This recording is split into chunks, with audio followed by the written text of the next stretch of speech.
Seattle, Washington, 15 Juli 1916. Di tahun inilah cikal bakal berdirinya Boeing Company. Didirikan oleh seorang pengusaha yang bernama William Edward Boeing. Ketika itu, William Edward Boeing ditemani oleh George Conrad Westervelt yang merupakan seorang insinyur angkatan laut yang mempelajari aeronautika. Mereka merasa mampu melakukan lebih baik ketika mereka terbang dengan pesawat Curtiss biplane, di mana mensyaratkan penumpang dan pilotnya duduk di sayap. Mereka pun tidak pernah mendapatkan jawaban yang pasti kenapa seperti itu.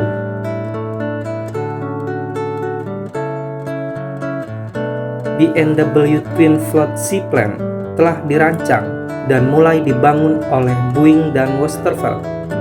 Dirancang dan dibangun di rumah mengapung milik Boeing di Lake Union. Boeing menyelesaikan dua pesawat ketika Westervelt ditugaskan ke timur. Hingga akhirnya, di tanggal 15 Juli 1916, menyusul penerbangan perdana, Boeing mendirikan Pacific Aero Product Company dan di tahun 1917 mengubahnya menjadi Boeing Airplane Company.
Nearly 5 miles below lay the sprawling mills that armed the Japs.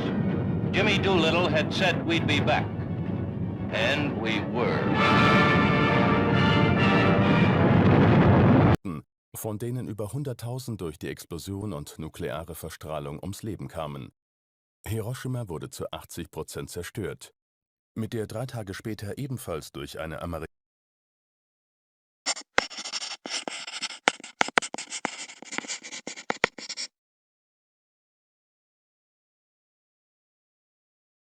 Boeing secara pribadi menjamin pinjaman untuk menutupi gaji pegawai, walaupun tanpa adanya penjualan. Suwong, lulusan MIT, imigran dari China, merupakan insinyur aeronautika pertamanya. Suwong berhasil mendesain Boeing Model C seaplane dan pecah telur untuk pesanan pesawat perusahaan. 50 pesawat latih di masa perang untuk Angkatan Laut Amerika Serikat, sehingga jumlah pekerjanya naik dari 28 menjadi 337 orang pekerja. Apabila perang menciptakan perusahaan, perdamaian justru hampir menghancurkan perusahaannya. Dengan berakhirnya Perang Dunia Pertama, pesanan pun berhenti. Di lain sisi, perusahaan pun berjuang bertahan hidup dengan membuat perahu berdasar rata, wadah gramofon dan lemari rias, meja pajangan, hingga perabot untuk toko konveksi dan perusahaan korset. Boeing Airplane Company pertama kali terselamatkan ketika perang pada tahun 1917. Konflik telah memengaruhi keberuntungannya sejak saat itu.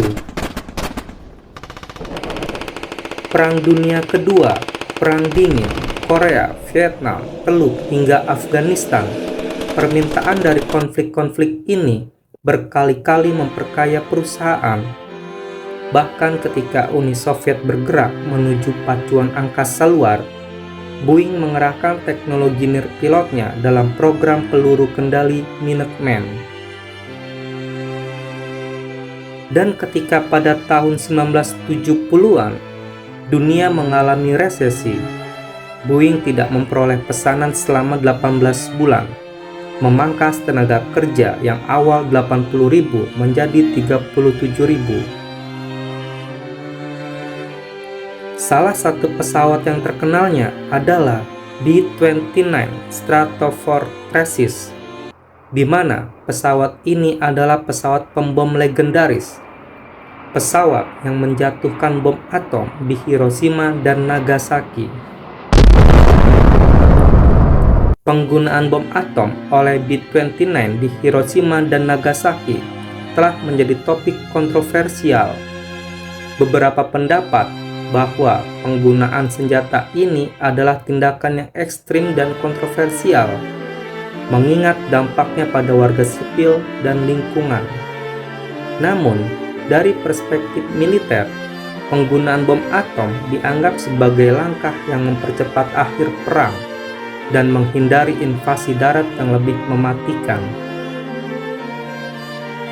B-29 juga dikenal karena fitur-fitur inovatifnya, termasuk senjata yang dapat ditembakkan dengan remote control dan klub bom ganda untuk pelepasan bom bergantian.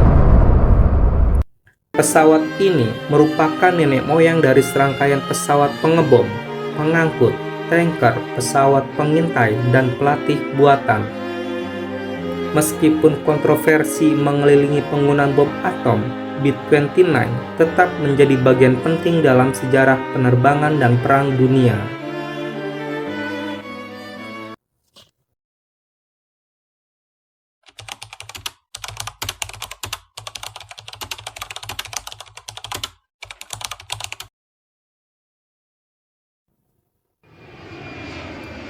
Boeing menjadi pilot pertama yang terbang di atas pegunungan Rainier ketika mengirimkan surat melalui udara.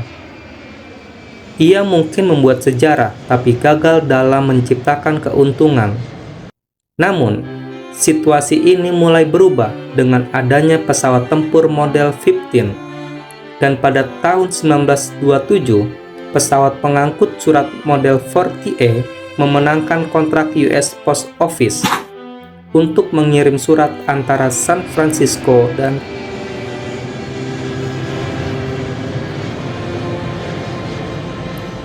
Boeing Air Transport didirikan untuk mengelola maskapai baru, memiliki pemasok dari perusahaan yang mengembangkan radio dua arah pertama, di mana radio ini digunakan untuk penggunaan pada pesawat pengangkut surat Boeing. Pengembang radio ini adalah Tom Hitchcock. Ia adalah ipar laki-laki Boeing. Karena Boeing memiliki rute surat udara, hingga akhirnya membuka penerbangan untuk mengangkut orang, dan Boeing Air Transport mengangkut hampir 2.000 penumpang pada tahun pertamanya. Biplan model 80 dengan 12 kursi berhasil diperkenalkan oleh Boeing sebagai transportasi udara berpenumpang pertama pada tahun 1929. Boeing berintegrasi dengan perusahaan pembuat mesin yang menjadi pemasoknya, yaitu Pratt & Whitney, dan membentuk United Aircraft and Transportation Corporation. Setengah lusin perusahaan manufaktur dan maskapai berhasil diserap dengan cepat oleh perusahaan baru ini. Di tahun 1934, perusahaan pembuat pesawat terbang dilarang memiliki maskapai pengangkut surat. Hingga akhirnya, UATC dipecah menjadi 3 entitas: United Airlines, United Aircraft, dan Boeing Airplane Company. Di tahun ini pula, William Edward Boeing pensiun dan menjual sahamnya.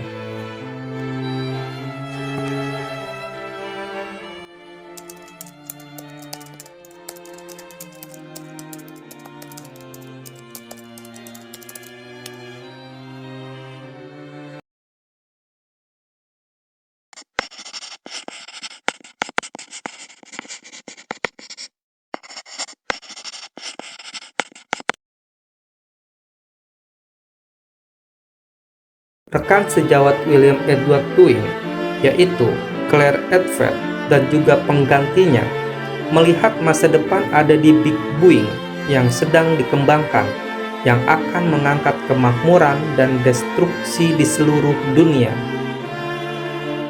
Pada tahun 1939, pesawat terbang model 314 Clipper dijadwalkan melakukan penerbangan transatlantik pertamanya.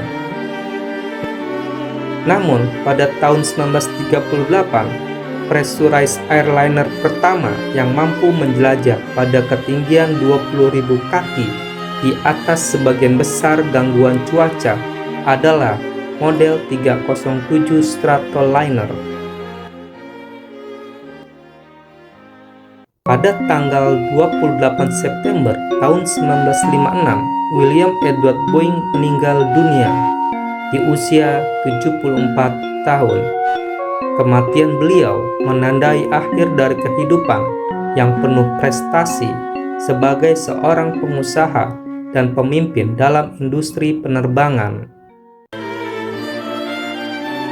Boeing 707 pesawat bermesin jet dengan 4 mesin untuk 156 penumpang akhirnya muncul setelah Das 80. Pada tahun 1959, American Airlines memperkenalkan penerbangan non-stop pantai ke pantai yang pertama dengan Boeing 707 melintasi Amerika. Memangkas waktu perjalanan menjadi 5 jam, sedangkan pesawat piston membutuhkan 8 jam. Sementara perjalanan darat dengan kereta api memakan waktu 4 hari. Boeing 707 dengan harga $5 miliar kala itu mampu mengangkut penumpang melintasi Atlantik dalam setahun, sama dengan banyaknya dengan yang diangkut kapal Queen Mary seharga $30 miliar, dengan penggunaan bahan bakar 1/10-nya saja. Boeing memasuki masa-masa booming pada tahun 1980-an. Model-model 747 untuk penerbangan antar benua dan pengembangannya menjadi saksi melewati oil shock dan resesi tahun 1970-an. Airbus Eropa pun menjadi pesaing terdekat pada tahun 1990-an, dan serangan teror 2001 menjadi semacam rontohnya pasar jet besar. Akan tetapi, Boeing melakukan penjualan yang substansial, fokus yang lebih baik pada pelanggan, pengakuan akan kompetisi, dan penggunaan teknik perakitan lean production yang dirintis oleh pembuat mobil Toyota 50 tahun sebelumnya telah menyegarkan perusahaan kembali. Boeing 787 Dreamliner baru yang super efisien, pesawat angkut berpenumpang untuk jarak terjauh di dunia, dan pesawat berbadan lebar dengan penjualan tercepat dalam sejarah, berkontribusi terhadap kebangkitan perusahaan ini. Boeing pun sedang bekerja mengurangi konsumsi bahan bakar dan tingkat kebisingan yang menambah jejak karbon dalam jumlah besar.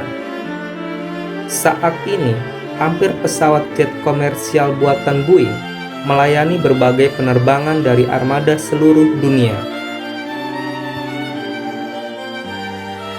Boeing telah mengukir sejarah panjang dalam industri penerbangan dan terus berinovasi hingga saat ini. Boeing, yang kini menjadi salah satu produsen pesawat terkemuka di dunia, memiliki sejarah yang kaya dan penuh prestasi.